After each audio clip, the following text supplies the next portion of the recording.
Hello friends, welcome to green life channel. இன்றைக்கி வீடியோவில் வந்து பார்த்திங்கன்னா கோவக்காய் பொரியல் வைக்கிறதுக்காக எல்லா கோவக்காயும் நல்லா அலசிட்டு எடுத்து வச்சுருக்கேன். இப்போ இதை வந்து பார்த்திங்கன்னா இந்த மாதிரி மெல்லிஸாக ரவுண்டாக நம்ம கட் பண்ணி எடுத்துக்கலாம்.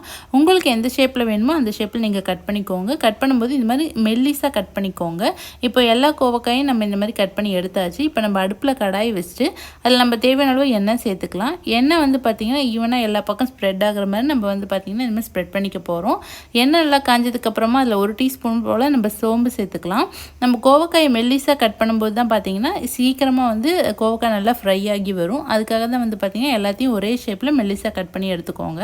இப்போ கோவக்காய் சேர்த்திட்டு நம்ம இதை அப்படியே வதக்கி விட போகிறோம். நம்ம இதில் எதுவுமே சேர்க்க போகிறதில்ல, சோம்பு மட்டும் சேர்த்தோம்னா போதும். இப்போ இதை வந்து பார்த்திங்கன்னா அப்பப்போ நம்ம கறி விட்டுட்டே இருக்கணும். ஸோ வந்து பார்த்திங்கன்னா கோவக்காய் நல்லா வதங்கி வரும்.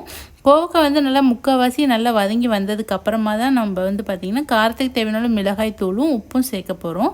உப்பும் மிளகாய் தூளும் சேர்த்ததுக்கப்புறமா மறுபடியும் ஒரு 2-3 நிமிஷத்துக்கு போல் இதை நம்ம சிம்மில் வச்சு நம்ம வதக்கி எடுக்கணும். அப்போ தான் வந்து பார்த்திங்கன்னா கோவக்காய் நல்லா ஃப்ரை ஆகி வரும். இந்த கோவக்காய் பொரியல் வந்து பார்த்திங்கன்னா நம்ம ஒயிட் ரைஸ் கூடவே வச்சு சாப்பிட்லாம். ரொம்பவே டேஸ்ட்டாக இருக்கும். கோவக்காய் பிடிக்காதவங்களுக்கு கூட நம்ம இந்த மாதிரி செஞ்சு கொடுக்கும்போது ரொம்பவே விரும்பி சாப்பிடுவாங்க. ஸோ இப்போ பாருங்கள் நல்லா ஃப்ரை ஆகி வந்துருச்சு. கோவக்காய் பொரியல் வந்து சூப்பராக ரெடி ஆயிடுச்சு.